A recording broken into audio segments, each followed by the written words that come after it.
El Señor esté con ustedes. Y con tu espíritu. Proclamación de la buena nueva de nuestro Señor Jesucristo, según San Juan. Gloria a ti, Señor. Era un día de fiesta para los judíos cuando Jesús subió a Jerusalén. Allí en Jerusalén, junto a la puerta de las ovejas, una piscina llamada Betesda, en hebreo, con 5 pórticos, bajo los cuales yacía una multitud de enfermos, ciegos, cojos y paralíticos, que esperaban la agitación del agua, porque el ángel del Señor descendía de vez en cuando a la piscina, agitaba el agua y el primero que entraba en la piscina, después de que el agua se agitaba, quedaba curado de cualquier enfermedad que tuviera. Entre ellos estaba un hombre que llevaba 38 años enfermo. Al verlo ahí tendido y sabiendo que ya llevaba mucho tiempo en tal estado, Jesús le dijo: ¿quieres curarte? Le respondió el enfermo: Señor, no tengo a nadie que me meta en la piscina cuando se agita el agua. Cuando logro llegar, ya otro ha bajado antes que yo. Jesús le dijo: levántate, toma tu camilla y anda. Al momento el hombre quedó curado, tomó su camilla y se puso a andar. Aquel día era sábado. Por eso los judíos le dijeron a que había sido curado: no te es lícito cargar tu camilla. Pero él contestó: el que me curó me dijo, toma tu camilla y anda. Ellos le preguntaron: ¿quién es el que te dijo, toma tu camilla y anda? Pero el que había sido curado no lo sabía, porque Jesús había desaparecido entre la muchedumbre.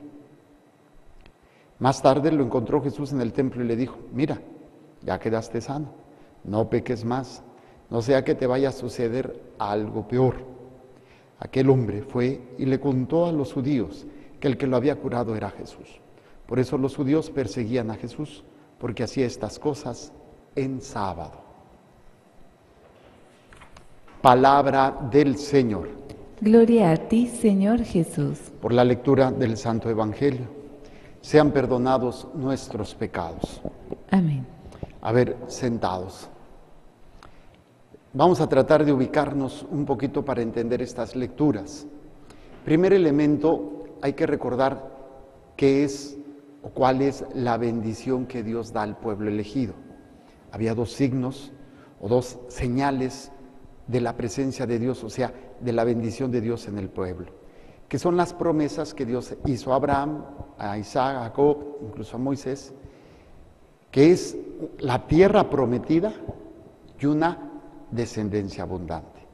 Entonces, había descendencia y había tierra, y vivir de la tierra, o sea, cuando hay una tierra que produce fruto, que produce todo, pues es precisamente la presencia de Dios. Dios está con ese pueblo. Y pues la descendencia, los hijos. Entonces estos 2 elementos van a acompañar al pueblo judío para uno de los elementos para descubrir que Dios está con ellos. Esa bendición significaba: Dios está con nosotros, Dios está caminando con nosotros. Entonces en el ámbito, el pueblo se va a descubrir cómo esta señal la van a ver reflejada en varios pasajes en los profetas, cuando hablan precisamente de esa ciudad donde va a tener todo, o de ese lugar que va a ser bendecido con estas bendiciones. La primera lectura es una visión que tiene el profeta Ezequiel, y habla precisamente de toda el agua que va a salir del templo. Y esta no es, obviamente estamos hablando de Dios mismo, porque el templo representa a Dios. Esta agua, conforme va saliendo, y va creciendo hasta hacerse un torrente, que ya no es posible pasarlo. Pero todo ese lugar por donde va pasando el agua se convierte en bendición, o se convierte en una gran cantidad de frutos, incluso de vida, incluso de sanación, que es cuando lo refiere el profeta. Fíjense la narración de esta lectura ya vista con esta explicación. Dice: en aquellos tiempos un hombre me llevó a la entrada del templo. Por debajo del umbral manaba agua que salía del templo, ¿sí? Luego me hizo salir por el pórtico del norte y dar la vuelta hasta el pórtico que miraba hacia el oriente. O sea, salió del templo para ver y rodeó el templo para ver hacia dónde iba el agua. El agua corría por el lado derecho. Aquel hombre salió hacia el oriente y con la cuerda que tenía en la mano midió 500 metros. Me hizo atravesar por el agua, que me daba a los tobillos. Midió otros 500 metros y me hizo pasar el agua, me daba a las rodillas. Midió 500 más y me hizo cruzar, el agua me daba a la cintura. Era ya un torrente que ya no podía vadear, pues había crecido las aguas y no se tocaba el fondo. Y entonces, ¿qué significaba esta agua? Y viene el aspecto de la bendición, ¿no? Después me hizo volver a la orilla del torrente y al mirar hacia atrás vi una gran cantidad de árboles en una y otra orilla. Los árboles, obviamente, porque hay agua, porque hay vida. Estas aguas van hacia la región oriental, bajarán hasta el Arabá, entrarán en el mar de aguas saladas, está refiriendo al mar muerto, donde no hay vida, donde no puede haber vida. Me tocó estar ahí, tuve el privilegio de ir al mar muerto, y hasta hacíamos la broma, yo no lo maté, yo cuando llegué ya estaba muerto. Se le llama mar muerto porque la salinidad es tan grande que no es posible la vida. Si tú te metes al mar muerto y te cae en los ojos, te quedas ciego. O sea, de lo salado, la cantidad de sal que tiene el mar. O sea, y no hay peces, no hay ningún tipo de vida ahí. Entonces, ¿qué representa esta salinidad, el pecado? O sea, todo lo que nos aleja de Dios.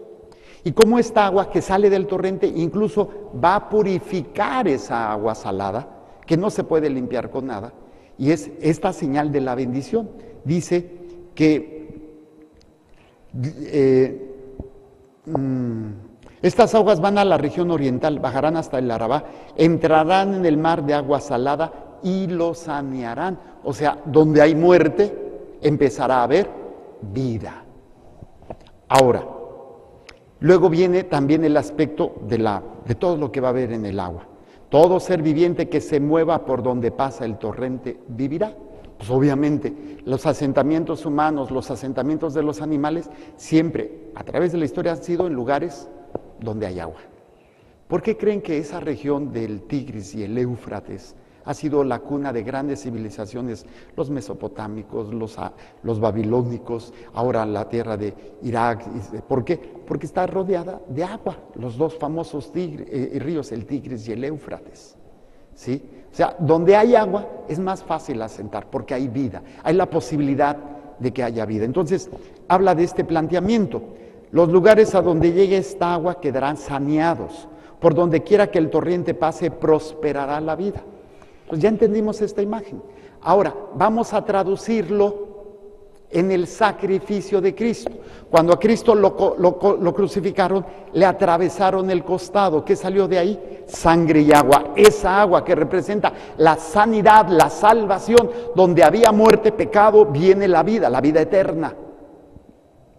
Obviamente estamos hablando ya en la resurrección, pero en el Evangelio es en una figura de lo que va a ser precisamente Cristo a través de su pasión, muerte y resurrección. La realidad es esta agua en donde están rodeados por enfermos, en la piscina de Betesda, ¿sí? Con 5 pórticos. Según la tradición judía, de vez en cuando un ángel, el ángel de Dios bajaba, movía el agua y primero que bajara ahí quedaba sanado. Representa esa agua que purifica. Pero ya no es del templo la construcción. El agua que va a purificar, que es ahora nosotros lo entendemos, el sacramento del bautizo, sacramento de la confesión, viene de Cristo. Por eso le dice a este hombre, ¿quieres curarte? No, pero pues ¿cómo? Si nadie me ayuda. Levanta, toma tu camilla y vete. Jesús ahí está haciendo las dos acciones. Está dando vida física porque estaba enfermo y está dando vida del alma. ¿Por qué? Porque cuando se encontró otra vez con él, le dijo unas palabras muy interesantes. Le dijo, mira, ya quedaste sano, no peques más, no sea que te vaya a suceder algo peor. O sea, Jesús no solamente sana el cuerpo, sino que sana el alma. Obviamente lo más espectacular es ser sanado del cuerpo, pero lo más importante es ser sanado del alma. ¿De qué me sirve tener un cuerpo sano si el alma está toda amargada, si está llena de odio, si está llena de pecado? Entonces esta agua es la que nosotros venimos a recibir todos los días, ojalá fuera a través de la palabra de Dios. Y no se diga a través de la comunión. Es esta agua que sana, que purifica. Escuchar la palabra de Dios, llenarnos de esta palabra de Dios, es para empezar a tener vida. Y en la medida en que nosotros recibimos la palabra de Dios, vivimos una vida sacramental, una vida de oración, ese mar salado que tenemos en nuestro corazón. Imagínense todas esas cosas que nos están alejando de Dios y que tú a lo mejor has querido luchar por años para poder quitarlo y que esta realidad no se esté dando. Tú no puedes, pero a través de esta agua que tiene que estar corriendo, no es, dicen por ahí, si el agua no corre, se echa a perder. Agua estancada, agua que se echa a perder. Entonces esta agua tiene que fluir y todos los días, no solamente basta una vez, por eso todos los días la meditación de la palabra, todos los días la oración, ojalá todos los días pudiera comulgar, todos los días, porque es maravilloso lo que podemos obtener de ahí, ir saneando, ir purificando poco a poco lo que está echado a perder en nuestra mente, en nuestro corazón, incluso en nuestras relaciones. ¿Cuántas personas así como que las vemos y se nos hace un higadito, ¿no? Así como que, uy, esta vieja, este viejo, que puede ser un familiar, que puede ser un compañero. Pero cuando empezamos a sanear, cuando esta agua está fluyendo en nosotros todos los días, pues ahora sí que va a suceder como el agua del excusado, ¿no? Le jalas y se lleva toda la porquería, empezando por los pensamientos, sentimientos, hábitos negativos que decíamos son los vicios, y va a ir purificando. Pero imagínense, qué triste creer que con una vez a la semana, los domingos, sea suficiente para limpiar toda la porquería de la semana. No, compadre, pues ¿cuándo? Y no porque la gracia de Dios no pueda, sino porque nosotros nos aferramos más a lo que estamos viviendo los 6 días a la semana, que lo que vivimos media hora, 1 hora, y si viene una misa de sanación, 2 horas. Imagínense, ¿qué son 2 horas? Multipliquen 24 por 6. A ver, Manolito. 240, no más. 24 sí, 24 por 6, sí. Bueno, imagínense, ¿qué va 2 horas con todas las demás? Pues dices, no funciona, no es lo mismo. Por eso, al menos la oración todos los días, al menos la lectura de la palabra, la meditación de la palabra todos los días, al menos la sanación interior en el nombre de Jesús. Señor, yo perdono en tu nombre, todos los días. Y al menos, si se puede, actos de sacrificios, donde ofrecemos a Dios. Todo esto hace que esta agua que brota del costado de Cristo y que hemos recibido el día de nuestro bautismo, por eso es esa agua donde mueres. Antiguamente los bautizos eran más emocionantes. Metías al niño completamente y lo sacabas. Y cuando fuimos a Tierra Santa, fuimos al Jordán a renovar el bautizo. Entonces yo me metí, iban pasando cada uno y yo los sumergía. Algunos me dieron ganas de dejarlos ahí, ¿no? Un buen rato. Pero la idea es, precisamente, no puedes respirar. Y viene ese primer respiro, el ruaj de Dios, que recibes en tu bautizo, esa vida nueva. Entonces es morir a esa vida, porque la muerte también se representa con el agua, pero renaces a una vida nueva. Entonces, vean toda la riqueza que tenemos para que esta fuente se renueve en nosotros, para que esta agua sea la gracia de Dios, el amor de Dios, la misericordia de Dios, que purifica mi mente, que purifica mi corazón, que purifica mi alma y va purificando mi cuerpo. Muchos se preocupan por la salud física. Y en el programa de ¿Y Jesús qué haría? Estamos hablando sobre el valor salvífico del sufrimiento. Y ayer hacíamos una reflexión muy interesante. ¿Cuál es el problema actual de nuestra sociedad? 2 aspectos. El hedonismo es una exaltación al placer, al estar bien y a todo esto. Y la otra es la técnica, la ciencia que ha revolucionado tanto que nos ha quitado el privilegio de poder caminar con dolor. ¿Sí? Ya no es una virtud, ya no es una cualidad, sino es incluso un hay que quitar el dolor a cualquier costo. Nuestra cultura es una cultura del no sufrir. Y aunque el hombre haya hecho todo lo posible por evitar el sufrimiento, ¿qué creen?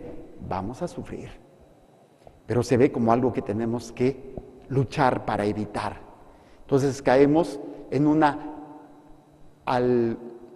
algorafobia, o sea, algesia, dolor, fobia, un miedo, un pánico al dolor, que no podemos ni siquiera estar tranquilos. Cuando deberíamos aprender, si lo puedo evitar, lo evito, pero no a tal grado de que se vuelva una fobia, y con cualquier cosa. Tenemos cualquier dolor, ahora ya no es una virtud, lo más fácil son las pastillas. ¿Sí? Hay un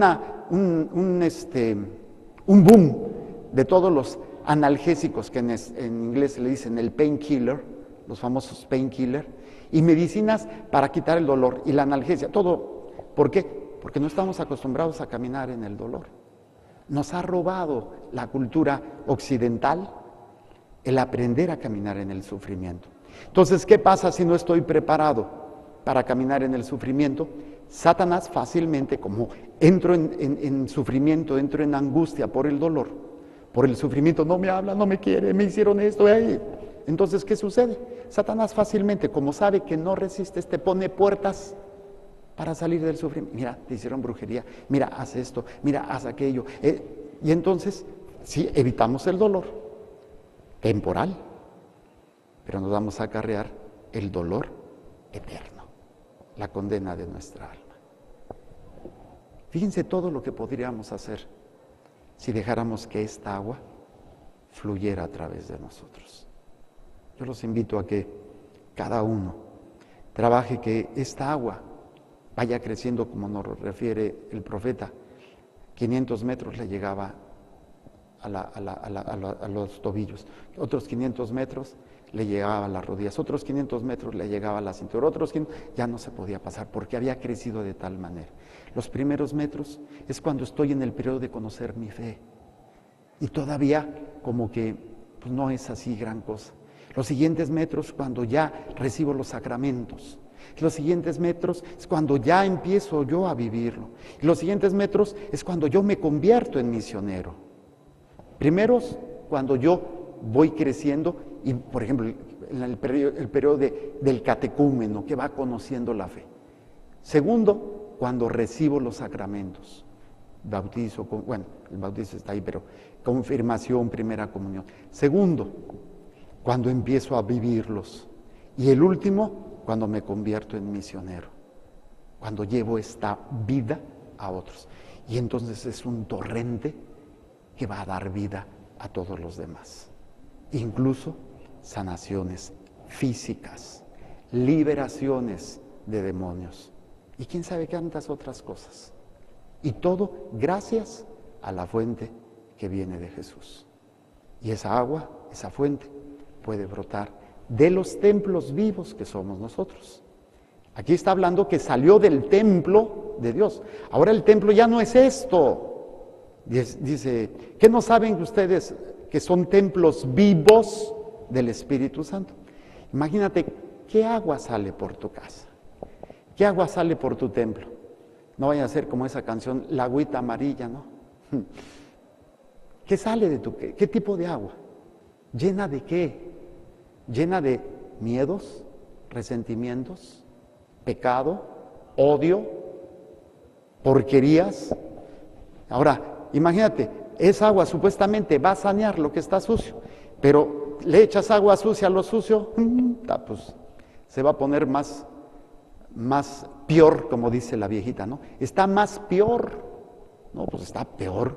¿Por qué? Porque es agua que en lugar de haber sido agua sanadora, agua saneadora, agua que da vida, pues nuestra agua está echada a perder.